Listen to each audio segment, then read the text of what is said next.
You're partially right. Most of the Indian diaspora are upper caste and we're prone to reactionary beliefs. I think that's what it is as well. This is something that I also describe to Americans all the time. If someone has immigrated into the Western world legally through legal means,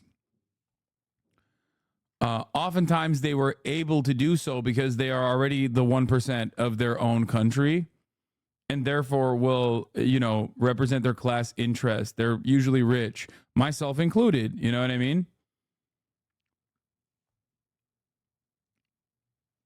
That's part of the reason why, like, Nigerians, for example, that come to the United States of America are the most well-educated and have the highest rate of higher education per capita than any other, migrant group coming into the country. Because it's usually the richest people that have the capacity to immigrate into the United States of America through legal means. Their reach does extend this far.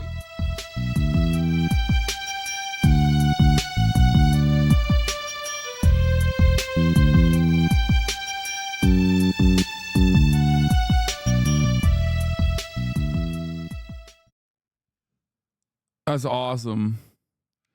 All right, let's talk about Indian elections, which apparently got this episode of Last Week Tonight banned from India. We're going to dive straight into our main story tonight, which concerns India, the last country in the world that wants to be discussed by someone with this accent, which is why I'll be doing the rest of tonight's show in a this one instead. Everybody love at a Giovanni Oliver show. Mamma mia, buca di beppo. Everybody love that. Yeah, that's right. That's fair. That's probably right. I didn't love the way that was heading. India is in the middle of an election right now, and I do mean in the middle, because voting started several weeks ago and only just ended, with results expected on Tuesday. And it's a long process for a reason. India is the largest country in the world by population, with over 1.4 billion people. That's the equivalent of roughly 4 United States, 6 Brazils, 9 Russias, 34 Canadas, or 1.4 billion Kevins. It is a lot of people, and the sheer mechanics of setting up an election that size are mind-blowing. By law, every voter must be within 2 kilometers, or a little more than a mile, of a polling station. To set them up, officials trek over rough and mountainous terrain and across rivers. Taking boats, choppers, even horses, trekking through mountains deep in the Himalayas and through lion-infested jungles. Sometimes a team travels 70 kilometers to set up a booth for just one person. That is incredible. And just imagine if workers dragged a polling place through mountains and rivers just for you, and then you forgot to vote. Oh, was that today? I'm sorry, it slipped my mind. Thanks so much for trekking through that lion-infested jungle for me. Dude, that's crazy. They do this in India. Meanwhile, in America, we're just like closing polling stations in black neighborhoods. Oh, I'll definitely try and remember next time. Results for India's election will be announced on June 4th. And while we don't yet know who's going to win, we actually kind of do, because it's going to be Narendra Modi, who is overwhelmingly favoured to win a third term. In fact, most experts agree the only real question mark is how much will he and his party, the BJP, win by? One polling organisation found that he has an approval rating of 74%, more than any world leader they track. And for some Indians, part of Modi's appeal is the sense that under his leadership, the country's been on the rise, enjoying increased prominence on the world stage, from Biden hosting Modi for a state visit last year to the Australian Prime Minister introducing him at a packed arena in Sydney with this memorable line. The last time I saw someone on the stage here was Bruce Springsteen, and he didn't get the welcome that Prime Minister Modi has got.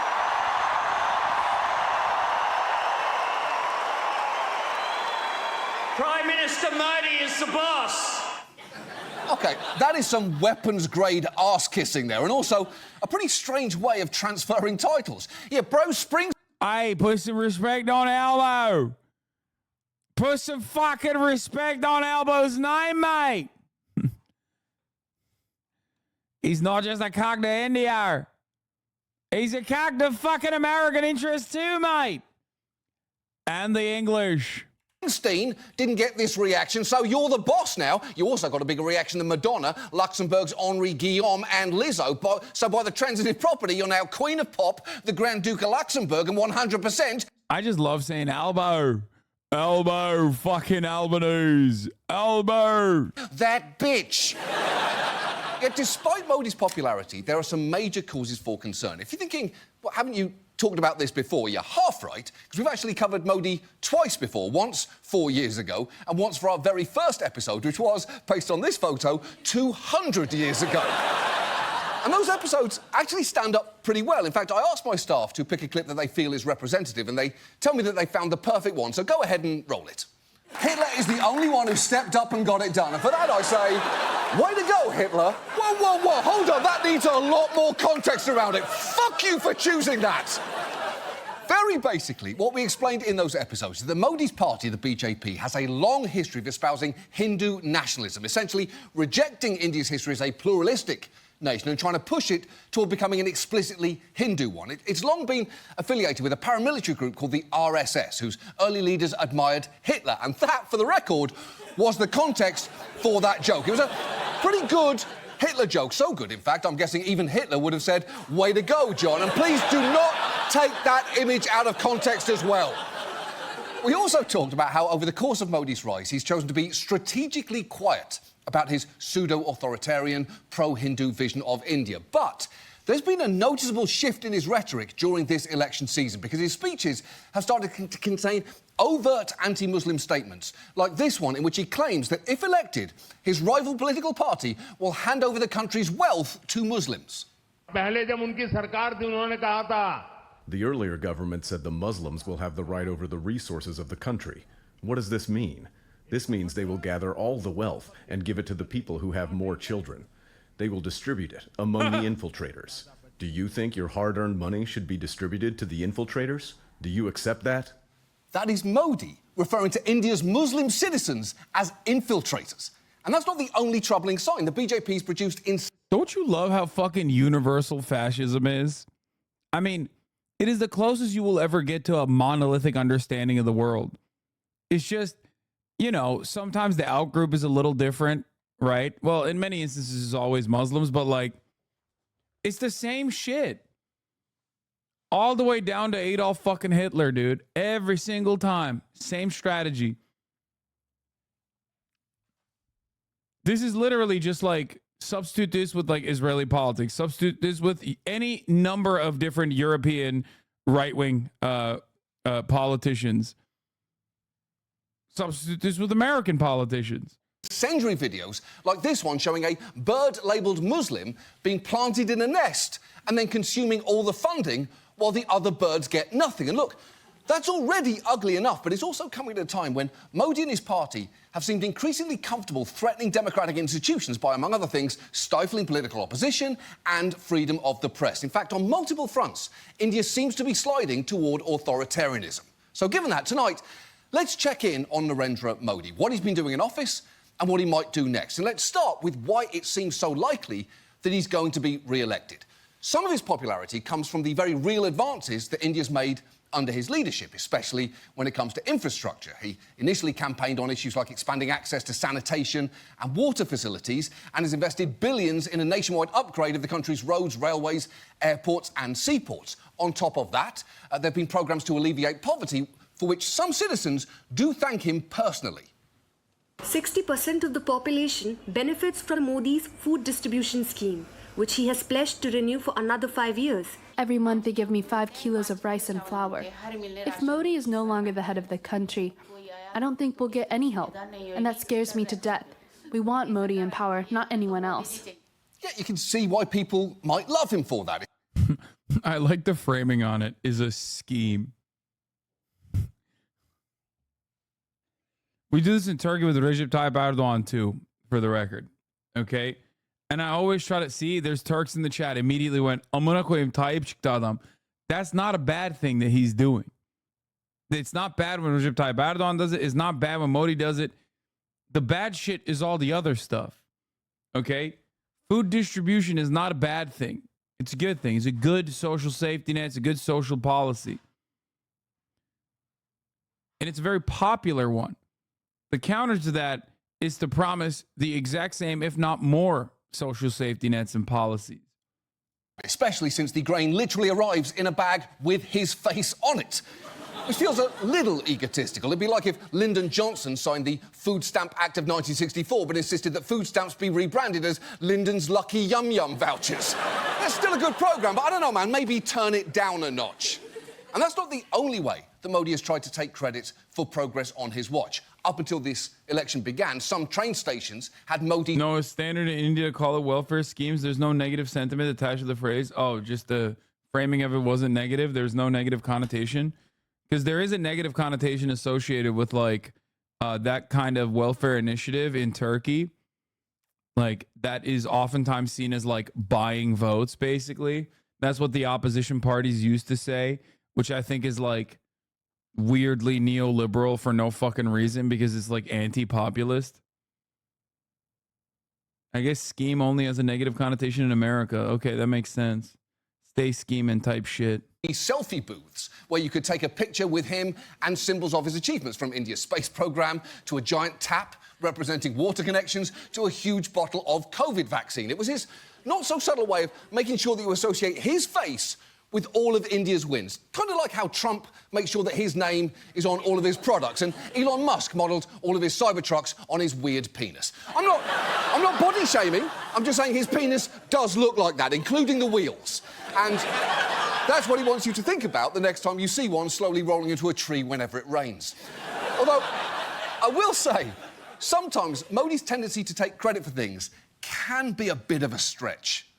In this promotional video, it's even suggested that he halted the war in Ukraine to ensure the safe return of his citizens. Modi brought us home. He stopped the war, Dad. Wait, from where? He stopped the war? What war? What's she talking about? Did I miss that part? Are you completely sure about that? Because I feel like I'd remember if Modi had somehow hit pause on the war in Ukraine, like it's a call of... Oh, wait, what?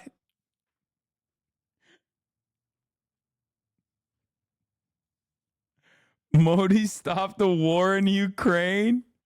Yo, dude. Yo, I'd vote for that guy. What the fuck? He did that shit.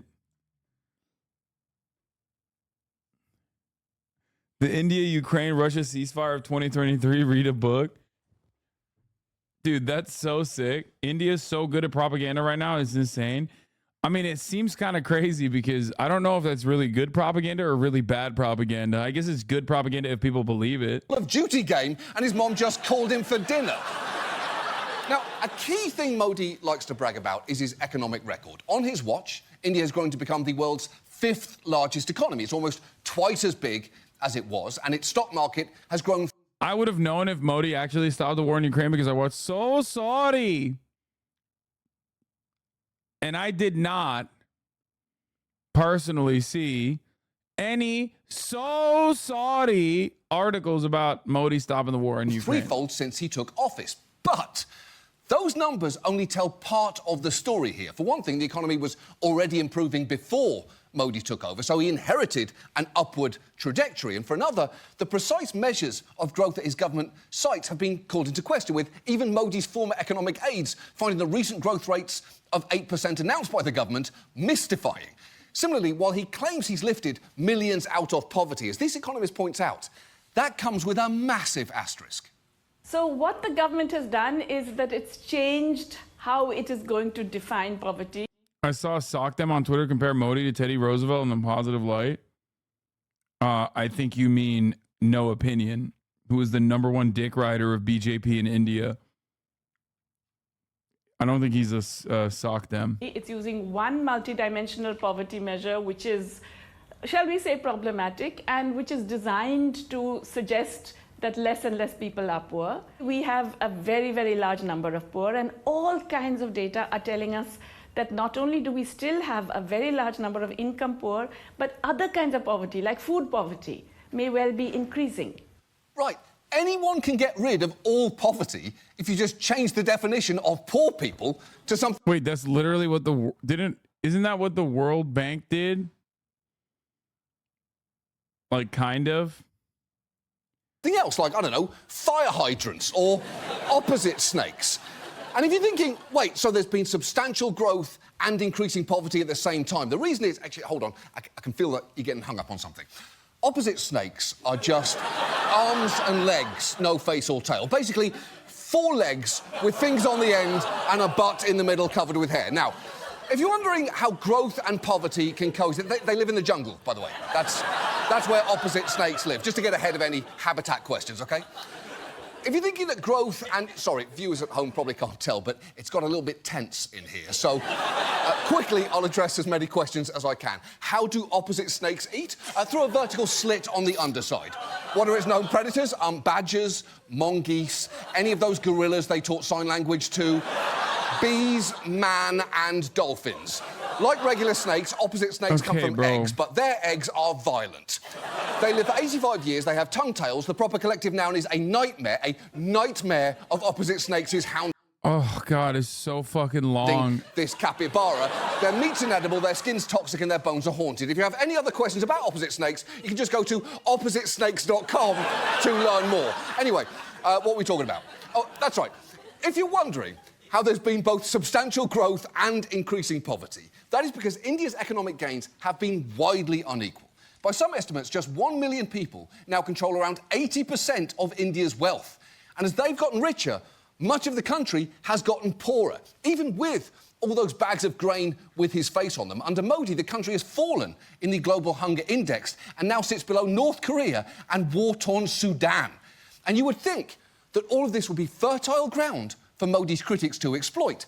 But it's actually hard to do that in India. For one thing, it's difficult to confront him to his face because he hasn't held a single press conference in India in the last 10 years. And the interviews that he's granted have been the exact opposite of hard-hitting. Do you carry a purse on you? A wallet to hold your cash? Do you have a best friend? Best friend forever? With whom you share matters of the heart? At this age, how do you bring so much energy? Does our Prime Minister eat mangoes? Does he cut it first or eat it with the... Yeah, this is just like Benjamin Netanyahu or Donald Trump, really. Or Joe Biden. Just like... Stone still in. OK, most of those questions are embarrassing softballs, but how do you eat a mango is a valid thing to ask. Mangoes are notoriously hard to peel and eat. They're basically fruit juice grenades covered in rhino skin. And it's not just me who thinks that. There are endless Reddit posts about the subject, including how the hell do you eat a mango? How the fuck do you eat a mango? Mango eaters of Reddit, what is your go-to plan of attack? And my personal favourite, how... No, he's not a fan of BJP or Modi. He's just a fan of India's economic growth. He absolutely is a fan of BJP and Modi. Does one eat a mango without making a huge mess? With a spoon? With a knife? It's like that fruit was designed by napkin manufacturers, which received the pitch-perfect response, you do not. You accept that the mango is a delicious mess and prepare for it beforehand. Do not make the mango prepare for you. You may need a bib and moist towelettes for the process, but this is simply the way it must be. Which is excellent, because it's true. Oh, these jokes are kind of made this episode, I'm not gonna lie. There is just no way to eat a mango with dignity, ergo, embrace the sloppy chaos of the mango. But it is not just fawning interviews. What criticism there is of Modi often gets suppressed in India, sometimes in a pretty heavy-handed way. Publications that have done stories critical of India's leadership, like the BBC, recently saw their offices raided on charges of tax evasion or money laundering. One of the country's most popular news channels that reported critically on the government, NDTV, had its founders raided for bank fraud. It's true, not only were the founders of NDTV raided, but a few years later, a billionaire with close ties to Modi bought it, and its tone is now much friendlier to him. Basically, if you criticise Modi... Dude, identical to Recep Tayyip Erdogan. Literally verbatim, straight up. This is also classic, okay? You go in and you either bankrupt or destroy any like media institution, any media outlet that is like critical, even remotely critical of your administration, and then you sell the pieces off to... Oh my God, I was right. It was no opinion. The more I read about Modi, the more I think of him as India's Teddy Roosevelt. Yeah, he's not a sock dem chatter. There you go. I didn't even know that it was him, and I knew. How did I know? Pre-watch, baby.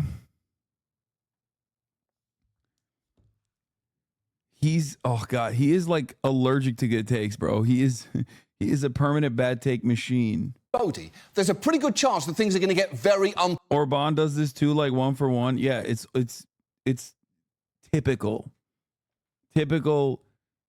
neoliberal, capitalist, fascist playbook. Pleasant. Authoritarian And given playbook. that we're here in America, I'm honestly not too worried about Modi's goons coming after me. But on the off chance... No Opinion is another one who like didn't know anything about Israel. And I loved watching him like learn the conflict over the course of October, only to come up with like really new and unique things. Like maybe we should sanction these guys. Like maybe we should sanction, like starting off with a wonderful prospect of a 3-state solution and then working his way down. Why do you think Indians outside of India who aren't susceptible to this type of propaganda are still staunch Modi supporters? One, diaspora is almost always more reactionary, like almost always more reactionary than the host nation citizens that remain there, okay? This is the exact same fucking thing in Turkey. There's a meme in Turkey about Turks in diaspora in Germany not having to live under the Erdogan administration and just dick riding Erdogan into oblivion. Okay? It's because they don't experience it. With Iran, it's the same, but with Cuba, it's the same. But Turkey's a better example because like the Iran and Cuban examples are like directly people who fled the country during regime change. Whereas the Turks like that immigrated to Germany oftentimes did not immigrate because of like regime change or whatever. They just lived there. They literally just live there. They don't have to live under Erdogan's administration. And therefore they love him. They think he's like owning the West or whatever because they're stupid. And also simultaneously don't have to like experience the economic consequences. You're partially right. Most of the Indian diaspora are upper caste and we're ready, prone to reactionary beliefs. I think that's what it is as well. This is something that I also describe to Americans all the time. If someone has immigrated into the Western world legally through legal means, oftentimes they were able to do so because they are already the 1% of their own country and therefore will, represent their class interest. They're usually rich, myself included. You know what I mean? That's part of the reason why, like, Nigerians, for example, that come to the United States of America are the most well-educated and have the highest rate of higher education per capita than any other, migrant group coming into the country. Because it's usually the richest people that have the capacity to immigrate into the United States of America through legal means. Their reach does extend this far. You know what? Fucking try it. You want to try and shut us down for being critical? I dare you. Do you have any idea who I am? I'm Bill fucking Maher, and my show has been on for, holy shit, over 20 years. And if you want to take us down, take your best shot. I, Bill Maher, would welcome it. It is no wonder that India is currently ranked 159th out of 180 countries for press freedom. That is 19 places lower than when Modi first came to power. But it's not just national media. Local outlets have been targeted too. This network in Kerala was suddenly taken off the air by the government in 2020 for reasons explicitly linked to its content. The shutdown was triggered by the channel's reporting on anti-Muslim riots in Delhi in February 2020. According to the notice from the Information Ministry, Media One's coverage was biased and critical of the role of the Delhi police and of a Hindu nationalist outfit, the RSS. The ban was soon reversed, the channel back on air, but the signal was clear: fall in line or else. Yeah, that's not good, because that crackdown creates a clear chilling effect where media outlets may well be intimidated out of criticising Modi. And that could actually help explain why Hotstar, the platform that we were on in 2020, mysteriously chose to block our episode criticising Modi. And look, there are plenty of reasons to not watch this show. Depressing subject matter, too much profanity, and the very fact that the frantic pace of my talking voice causes dogs to, and this is a medical term, go nuts. Also, the show seems biased, it's too long. I prefer Jimmy Fallon, Kimmel, Colbert, Seth, or James Corden. Hi, Mum, by the way. Whatever your reason, at least it's your choice, not someone else's, to not watch. What I'm saying is, meaningful criticism of Modi is scarce on TV in India. In fact, many veteran anchors who were critical of him have migrated to sites like YouTube instead. Do anti-China people have the same smoke for India when they're anti-Muslim? Fuck no. Just like, dude, you have to understand, the anti-China position coming from the Western world almost always is just resentment towards another developed superpower that they are in an existential battle against. Of course they don't have that same smoke for India. Just like the very same people that say, like, Hamas are Islamist fundamentalists, they're backwards, they throw gays off roofs, have no fucking opinion on any of the Gulf states that they that the American government is aligned with, because, you know, those guys are the good guys. Neither of which are throwing gays off roofs, by the way, but it doesn't matter. Like, the same Islamophobic sentiments do not exist for our friends in the Gulf. But the government may soon be able to help heavily regulate digital media too. It's pushing a law which could mean that anyone making social commentary online would have to adhere to advertising and program codes prescribed by the government.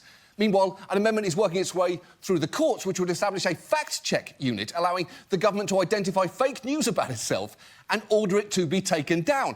And I actually have a lead for that fact-check unit. Check out the batshit claim that Modi stopped the war in Ukraine, because there's a weird video going around that you should probably get taken down.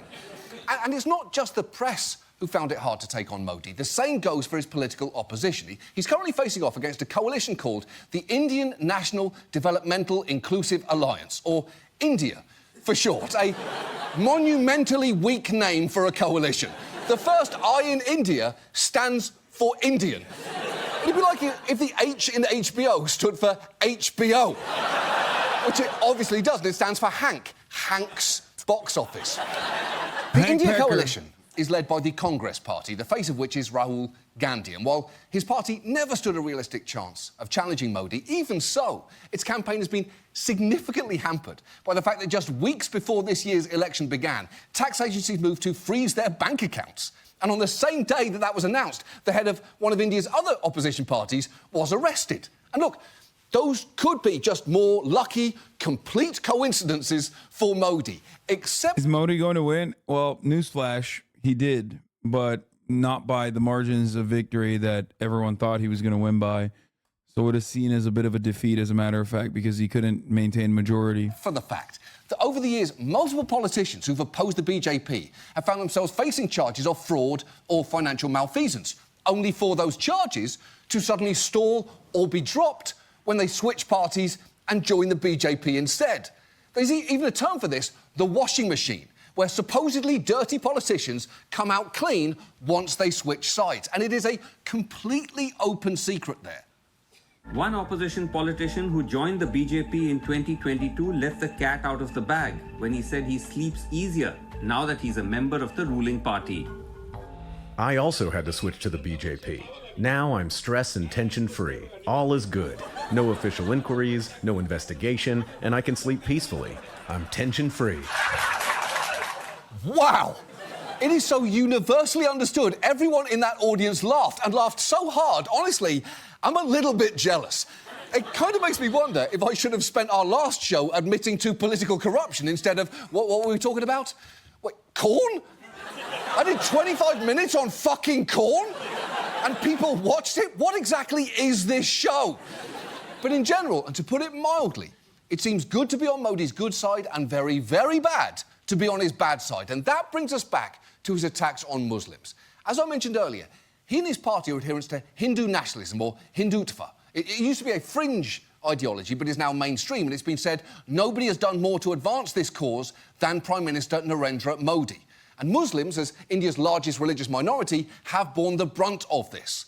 Early this year, Modi famously opened an over $200 million Hindu temple, showing up personally to help consecrate it, which might seem benign until you learn that temple was built on the former site of this mosque that was demolished by a Hindu mob in 1992 in an incident that set off riots reportedly killing over 2,000 people most of them Muslim.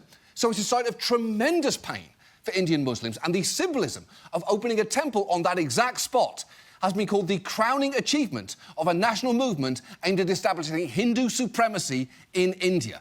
But the damage here isn't just symbolic.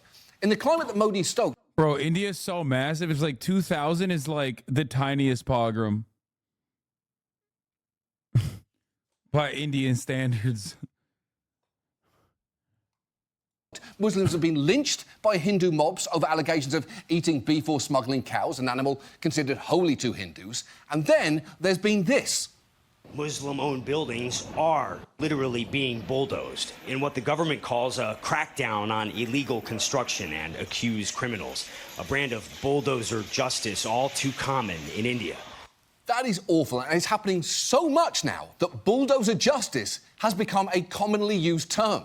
In fact, the bulldozer itself has become a Hindu nationalist symbol, and it's been featured during election victories and in political rallies. This hardline BJP leader has even earned the nickname Bulldozer Baba, and there's now a whole new genre of Hindu nationalist pop songs, or H-pop, as it's also known, with bulldozers appearing front and centre, including this one, which, if you knew nothing else about it, would honestly sound pretty good.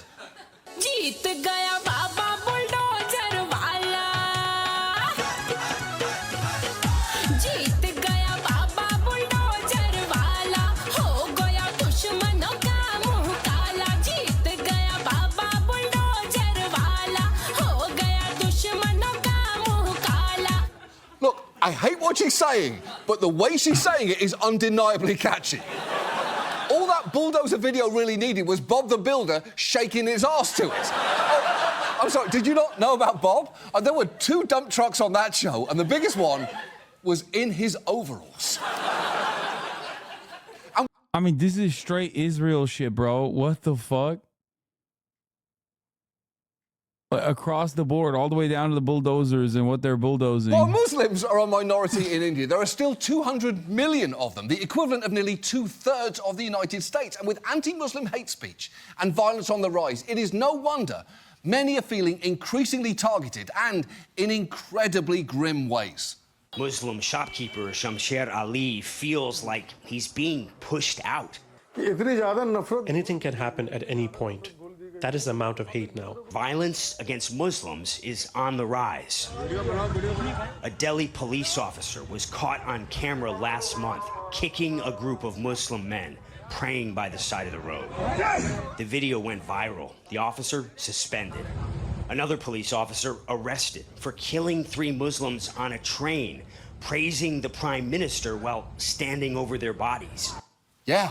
And it's worth remembering that is not a bug of Modi's leadership, it is a feature. So given all of this, what can we do? Well, for those of us who don't live in India, nothing really.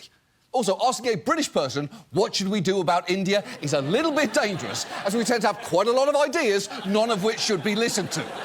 But as an international community, it seems past time to stop the uncritical, fawning praise of a man who is, to put it mildly, a deeply complicated figure. So maybe we could at least stop comparing him to Bruce Springsteen. And when you talk about what he's done for India, at least acknowledge that while, yes, he's responsible for giving bags of grain to people, he's also responsible for some getting sent bulldozers. And it should be possible to acknowledge the good things that Modi's managed to do for India, while acknowledging that many Indians live in active fear of what he seems more than happy to represent. And I know that this episode is almost definitely not going to end up airing in India, and depending on what they do with the laws around YouTube, I'm not totally sure what'll happen to it there either. So if this show does get taken down, and if you have friends or family living in India who would like to see it, just encourage them to visit oppositesnakes.com, where they'll find tons of fascinating facts on opposite snakes, as well as a 25-minute video titled Opposite Snakes, which is, in fact, this entire story. Alternatively, you can send them to howtoeatmangoes.com, which features this video promising tips in Hindi on mango eating technique, but is again this entire story instead. And if any of Modi's people take offence at this, let me just repeat, I'm not remotely scared of you. In fact, I'll meet you and your stupid bulldozers in front of this studio right here in Los Angeles, or my name is not Bill Maher, which it very much is. You got to give them credit for the lamish bits now,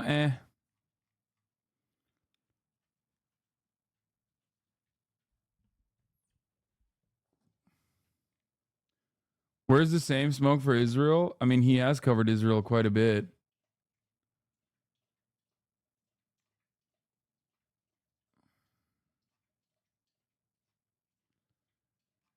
Jesus, dude, I have a headache from all that. Mr. Beast took money from a Coke-linked organization for a YouTube video from Ryan Broderick. Nothing I do is performative. So I'm not going to, for instance, I'll use Hasan as an example. I'm not going to talk to a black person like Trihex and say, hey, the N-word, it's always what do you think black people? What a liar, dude. What a Weasley little liar, dude. What a Weasley little liar, dude. Holy shit, dude. Holy shit, dude. Literally lying. Still lying to his audience. Can someone at least enlighten Destiny that he's literally lying to his audience? What a piece of shit, dude. Holy shit. America deserved 9/11, dude. I'm saying it. We're there to partner with them. We're not there doing our own thing. We're there partnering and training in a video and game, equipping and enhancing their capabilities. So that's part of what we're doing. And the other part is just knowledge. We want to know what's happening. Like we totally brought it on ourselves, dude. Holy shit. We did. We did in a video game. Amazing.